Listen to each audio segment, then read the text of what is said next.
Alhamdulillahillazi arsala rasulahu bil huda wa dinil haq liyuzhirahu 'alad dini kullih wa kafa billahi shahida. Asyhadu an la ilaha illallah wahdahu la syarikalah wa asyhadu anna Muhammadan abduhu wa rasuluh la nabiyya ba'dah. Allahumma salli wa sallim wa barik ala sayyidina Muhammad wa ala alihi wa sahbihi wa mawalah, amma ba'd. Faya ayyuhal muslimun rahimakumullah, usikum wa nafsi bitaqwallahi faqad fajal muttaqun. Qala Allahu ta'ala fi kitabihil karim, a'udzu billahis samii'il 'aliim minasy syaithaanir rajiim. Ya ayyuhalladzina aamanu taqullaha haqqa tuqatih wa la tamutunna illa wa antum muslimun.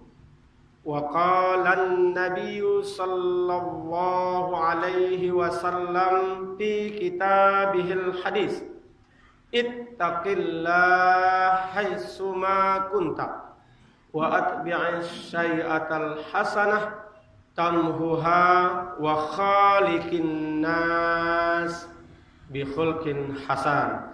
Shadaqallahul azim.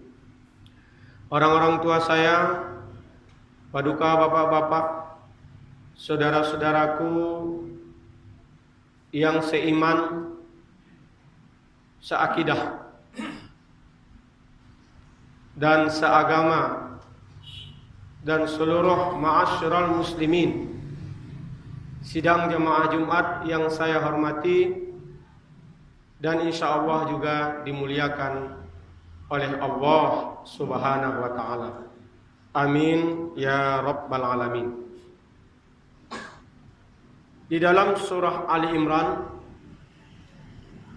ayat 129, Allah Subhanahu wa ta'ala berfirman kepada kita, walillahi ma fis samawati wa ma fil ardh yaghfiru liman yasha wa yu'azzibu man yasha wallahu ghafurur rahim. Yang artinya kepunyaan Allah lah apa yang ada di langit dan apa yang ada di bumi. Dia yang memberi ampunan kepada siapa yang dikehendaki, dan dia menyiksa siapa saja yang dia kehendaki. Dan Allah Subhanahu wa ta'ala Maha Pengampun lagi Maha Penyayang. Ma'asyiral muslimin, sidang jemaah Jumat rahimakumullah. Bersyukur kita pada hari ini, sampai saat dan detik ini Allah Subhanahu wa ta'ala masih memberikan kita nikmat iman. Karena nikmat iman inilah nikmat yang begitu berharga di antara nikmat-nikmat yang tidak mampu untuk kita hitung jumlahnya. Nikmat yang tidak mampu kita hargai dengan apapun. Wa in ta'uddu ni'matallahi la tuhsuha. Allah bilang di dalam Al-Quran, sekiranya kamu ingin menghitung nikmat, pasti kamu tidak akan mampu menghitung nikmat yang kuberikan. Di antara begitu banyak nikmat yang tak bisa kita hitung, nikmat imanlah nikmat yang paling berharga diberikan oleh Allah Subhanahu wa ta'ala kepada kita. Karena dengan nikmat iman kita mampu beramal saleh. Dengan nikmat iman kita berbeda dari makhluk penciptaan Allah yang lain. Bahkan dengan nikmat iman itu pula lah kita berbeda dari kelompok-kelompok umat yang lain. Saudara-saudaraku sidang jemaah Jumat, yang dimuliakan oleh Allah, iman itu di mana letaknya? Iman bukan letaknya di lutut. Iman bukan letaknya di otak. Iman bukan letaknya di perut dan seterusnya. Tapi iman itu ada di dalam kalbu, di dalam hati manusia. Itulah Allah Subhanahu wa taala mengajarkan kepada kita di dalam Al-Qur'an doa yang sudah kita hafal semua. Bahkan habis salat kita baca, Rabbana la tuzigh qulubana ba'da iz hadaitana. Ya Allah, pelihara hati kami, jaga hati kami. La tuzigh qulubana, dari penyakit-penyakit yang menghilangkan iman. Ba'da iz hadaitana, setelah engkau telah berikan hidayah iman ke dalam kalbu kita. Oleh karena itu pentingnya kita menjaga iman ini agar senantiasa terpelihara, agar senantiasa tumbuh dan berkembang. Maka hadirilah majelis-majelis iman.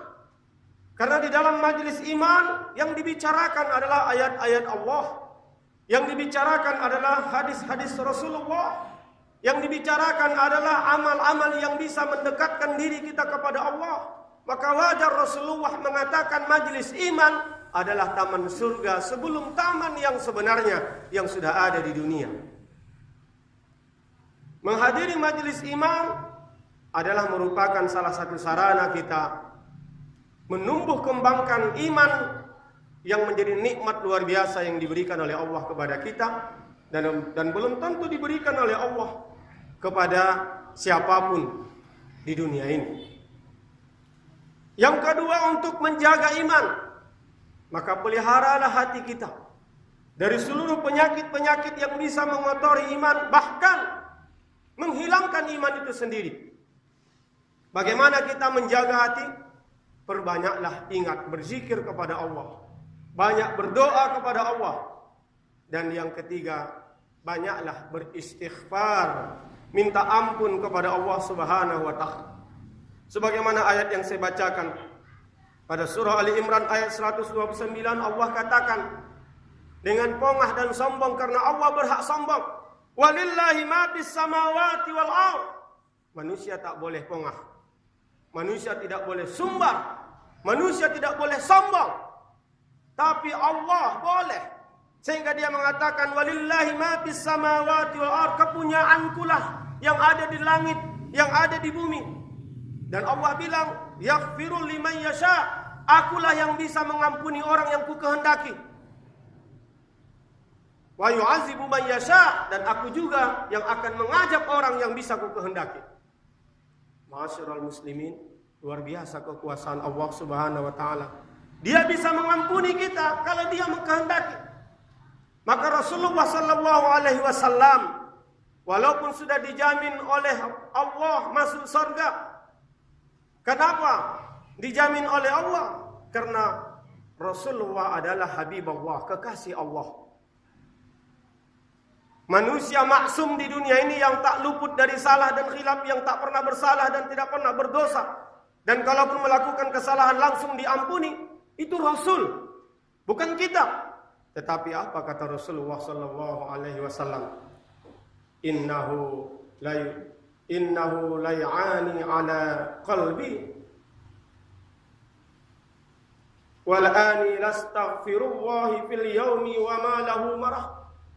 Sesungguhnya kadang terdapat sesuatu yang melekat pada hatiku, kata Rasul, maka aku pun beristighfar kepada Allah sebanyak 100 kali dalam sehari. Subhanallah, Rasul sudah dijamin tak punya salah. Kalaupun punya salah langsung diampunkan. Dia beristighfar 100 kali sehari semalam.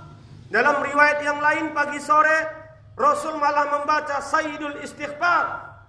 Allahumma anta rabbi la ilaha illa anta khalaqtani wa ana abduka wa ala ahdika wa wa'dika mastata'tu a'udzu bika min syarri ma sana'tu abu laka bi ni'matika alayya bi dzanbi faghfirli fa innahu la yaghfiru dzunuba illa anta. Dibaca Rasul itu pagi sore.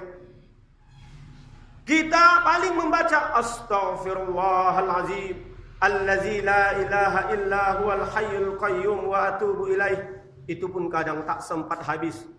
Bisa jadi kita hanya membaca astaghfirullahalazim Itu pun kadang tak bisa. Kita hanya mengucapkan astaghfirullah, astaghfirullah. Itu pun 3 kali setelah habis salat. Itu pun karena imam yang memimpin. Kalau hanya 3 kali habis salat, waktu salat itu ada 5, belum sampai 100. Padahal lebih banyaklah dosa kita. Dan kitalah tempat yang paling banyak kesalahan ketimbang Rasulullah sallallahu alaihi wasallam. Tapi keluh lidah kita minta ampun kepada Allah. Tapi minta ampun kepada manusia terlalu mudah. Apalagi dalam posisi kita sakit. Siapa saja yang menjenguk kita, orang yang datang akan kita salami dan minta izin, minta ampun. Maafkan aku, izinkan aku. Tetapi kepada Allah, lidah ini terasa berat untuk beristighfar. Minta ampun kepada Allah Subhanahu wa taala berat. Kalau ternyata ada di antara kita, ma'asyiral muslimin jemaah, sangat berat lidah kita beristighfar 100 kali sehari semalam. Habis salat, begitu salam, berat lidah kita ini mengucapkan astaghfirullahalazim, allazi la ilaha illa huwal hayyul qayyum wa atubu ilaih. Itu bukan berarti kita tidak beriman. Itu bukan berarti bisa jadi kita tidak pandai mengucapkan istighfar. Atau bisa jadi memang Allah menghendaki kita bukan orang yang akan diampuninya. Na'udzubillah, summa na'udzubillahi min zalik. Bisa jadi Allah menghendaki kita bukan orang yang akan dipilihnya, akan diampuninya ketika kita sakratul maut. Dalam kesempatan khutbah ini akan saya sampaikan beberapa fadilah keutamaan beristighfar. Setidaknya ada 25. Tapi kalau kita bahas di khutbah ini, akan lamalah kita pulang dari masjid ini. Maka saya sampaikan 3 saja keutamaan dari mengucap istighfar kepada Allah Subhanahu wa taala. Yang pertama sudah saya sebutkan tadi bahwa istighfar mampu mengampuni dosa kita. Perbanyaklah istighfar. Istighfar adalah sumber kekuatan kita. Bisa jadi musuh-musuh kita itu kekuatannya finansial, senjata, ekonomi, politik. Tapi dengan kekuatan istighfar, kita bisa jadi diampuni oleh Allah Subhanahu wa taala. Dengan diampuni oleh Allah Subhanahu wa taala, insyaallah Allah meluaskan rezeki kita. Karena istighfar mampu mendatangkan rezeki, mampu memberikan kemenangan. Bayangkan ketika di dalam surah Nuh ayat 10 sampai 12, Allah Subhanahu wa taala berfirman, "Faqultu," katakan hai Muhammad kepada umatmu, "Astaghfiru rabbakum." Istighfarlah kepada Rabb kamu, innahu kana ghaffara. Niscaya Dia akan menurunkan kepada kamu. Fakultu astaghfiru rabbakum, istighfarlah kepada Rabb kamu, innahu kana ghaffara, karena sesungguhnya Allah itu Maha Pengampun. Apa kata Allah dalam kelanjutan ayat ini? Yursilus sama. Niscaya dengan istighfar kamu itu Allah turunkan hujan yang lebat dari langit. Yursilus samai alaikum midrara. Allah akan turunkan hujan yang lebat dari langit atas kalian. Wa yumditkum bi amwal, dan Allah akan menggandakan harta kalian. Kalian bisa jadi tidak bermodal karena super paket hemat. Orang paket super, engkau paket hemat. Perjuanganmu bisa jadi tidak didukung oleh pengusaha, tidak didukung oleh penguasa. Perjuanganmu tak sama dengan seorang pengusaha, engkau hanya nelayan. Tapi istighfarlah kepada Allah, turun hujan lebat. Dan Allah sudah membuktikan. Saudara-saudara kita memberikan beberapa ekspresi keumatan, kumpul untuk beristighfar, menangis, bermunajat kepada Allah. Allah turunkan hujan lebat sesuai dengan ayat ini. Wal banin, Allah turunkan generasi-generasi, keturunan-keturunan anak-anak yang mampu menggantikan perjuangan. Hilang 1, tumbuh 1 juta, bukan 1000, 1 juta. Wa yaj'al lakum jannatin wa yaj'al lakum anhara, dan Kamu akan diberikan oleh Allah kebun-kebun atas kalian serta mengadakan sungai-sungai untuk kalian. Kapan itu? Di surga. Ma'asyiral muslimin, ayat ini menegaskan betapa dengan beristighfar rizki insya Allah lancar. Dengan istighfar hidup tidak terlalu susah. Dengan istighfar hidup tak terlalu payah. Dengan istighfar kita keluar dari krisis. Perbanyaklah istighfar. Itulah kenapa kadang-kadang para ustadz menawarkan kepada saudara-saudara muslimnya ketika terlilit utang, terjadi krisis ekonomi, tidak banyak keturunan, paling dia bilang perbanyak istighfar. Dengan banyak istighfar insya Allah keluar anak yang soleh. Kalaupun tidak keluar anak yang soleh, engkau akan mendapatkan anak asuh. Kalaupun tidak mendapatkan anak asuh, engkau mendapatkan anak murid yang banyak. Kalau engkau tidak mendapatkan anak murid yang banyak, minimal kau akan mendapatkan anak yatim yang engkau pelihara. Dan doa mereka itu makbul dan istajab. Perbanyak istighfar. Bapak, saudara-saudaraku, kita sebagai orang tua dan ayah, betapa hari ini dekadensi moral luar biasa. Dekadensi moral luar biasa. Narkoba yang merajalela, dunia teknologi yang lebih dominan, negatifnya yang muncul. Orang dengan begitu bebasnya untuk melakukan apa saja. Dan ini membahayakan bagi generasi kita. Maka tidak ada solusi. Dan salah satu solusi di antara begitu banyak solusi, yuk kita sebagai orang tua perbanyak istighfar kepada Allah Subhanahu wa ta'ala, dibarengi dengan berdoa, Rabbana hablana min azwajina wa zuriyatina qurrata ayun waj'alna lil muttaqina imama. Dan yang terakhir, sebagai penutup, kemuliaan dari istighfar, fadilah dari istighfar, menghindarkan hamba dari siksa atau musibah. Allah Subhanahu wa ta'ala menggambarkan ini dalam surah Al-Anfal ayat 33. Wa ma kana Allahu liyu'azzibahum wa anta fihim wa ma kana Allahu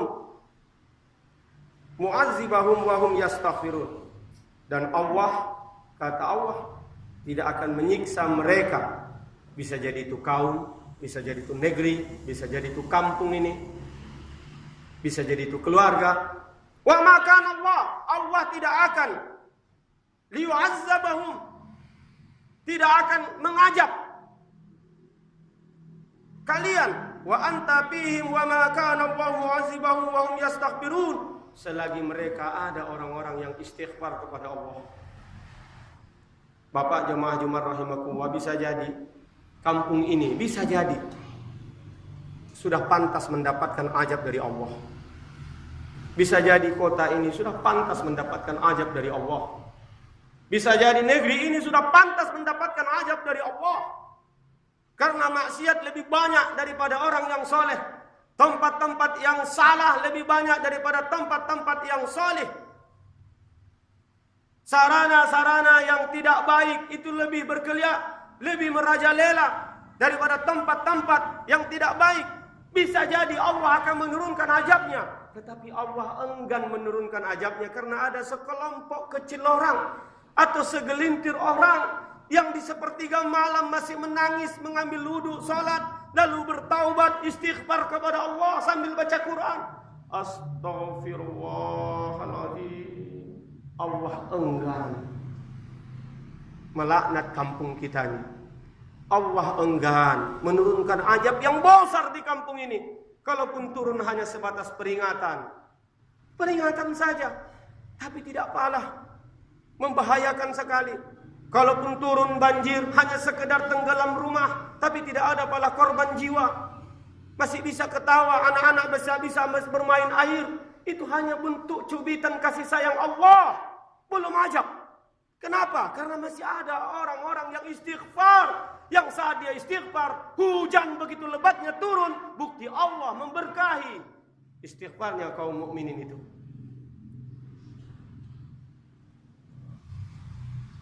Ma'asyiral muslimin sedang jemaah rahimakumullah. Begitu juga lihat bagaimana Nabi Yunus beristighfar dengan kalimat zikir la ilaha illa anta subhanaka inni kuntu minaz zalimin.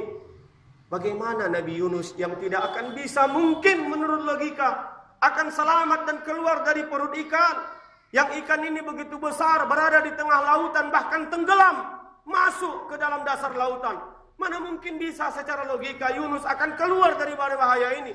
Yunus hanya mengucapkan la ilaha illa anta subhanaka inni kuntu minaz zalimin, dan itu diabadikan oleh Allah Subhanahu wa taala dalam surah As-Saffat ayat 143 dan 144. Falaula annahu kana minal musabbihin la labisa fi batnihi ila yaumi yab'asun. Maka kalau sekiranya dia tidak termasuk sebagai orang-orang yang banyak bertasbih dan beristighfar, niscaya dia akan tetap tinggal di dalam perut ikan itu, kata Allah, dan sampai hari kiamat.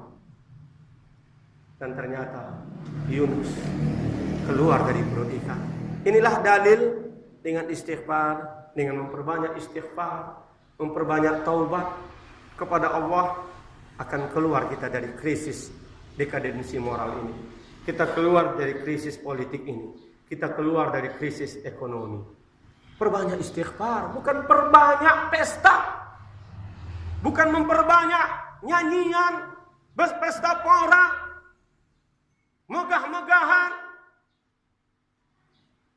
tabur sana, tabur sini, kesombongan, gagah-gagahan. Tapi perbanyaklah tawadu, rendah hati. Jangan sumbar, rendah hati. Dengan rendah hatilah kita bisa beristighfar. Astagfirullahaladzim. Allah akan jaga kita, Bapak. Allah akan jaga umat ini. Intan surullah yansurkum. Barang siapa yang menolong agama Allah, pasti Allah akan menolong kita. Siapa yang dekat dengan Allah, Allah akan dekat dengan kita. Bahkan dalam satu hadis Rasul mengatakan malu Allah, walaupun tidak pantas ada sifat malu kepada Allah, tapi Rasul sampai mengatakan malu Allah. Kalau ada seorang hamba yang mengangkat kedua tangannya sejajar dengan wajahnya, menengadahkan minta kepada Allah, aku malu, kata Allah, kalau tidak mengabulkannya. Kekuatan umat Islam tidak lain dan tidak bukan, perbanyaklah istighfar, perbanyak berdoa sekaligus berusaha. Bukan banyak berusaha tapi tak berdoa. Kalau banyak berusaha tapi tak berdoa, ini orang akan jadi sombong. Dia berhasil dikiranya karena usahanya. Lihat bagaimana Qarun, kekayaannya dia anggap adalah bahagian daripada usahanya, bukan campur tangan Allah. Allah angkat kekayaan itu. Itulah orang yang pandai kali berusaha tapi tidak mau berdoa. Tapi orang yang beriman upayakan dan utamakan istighfar, berdoa sekaligus berikhtiar, dan ditutup dengan tawakal. Barakallahu li wa lakum fil Qur'anil Karim wa nafa'ani wa iyyakum bima fihi minal ayati wa dzikril hakim. Aquli qouli hadza fastaghfiruh innahu huwal ghafurur rahim.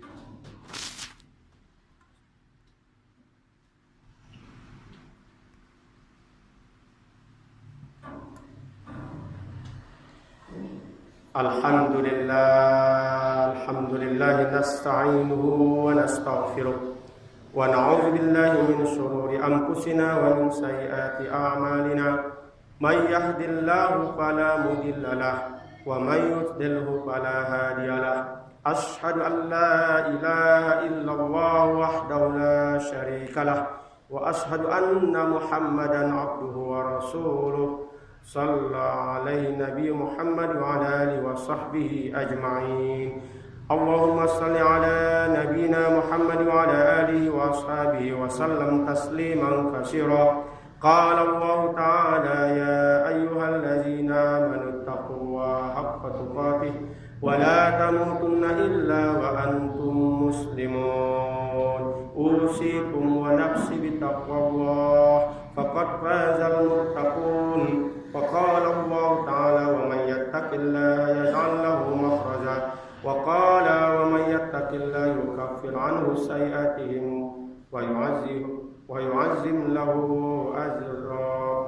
ثم اعلموا فإن الله أمركم بالصلاة والسلام على رسوله فقال الله تعالى في كتابه الكريم إن الله ملائكته النبي يا أيها الذين آمنوا صلوا عليه وسلموا تسليما اللهم صل على محمد وعلى آل محمد كما صليت على إبراهيم وعلى آل إبراهيم إنك حميد مجيد اللهم بارك على محمد وعلى آل محمد كما باركت على إبراهيم وعلى آل إبراهيم إنك حميد مجيد اللهم اغفر للمسلمين والمسلمات والمؤمنين والمؤمنات الأحياء منهم والأموات إنك سميع قريب مجيب الدعوات يا قاضي الحاجات اللهم افتح لنا أبواب الخير وأبواب البركة وأبواب النعمة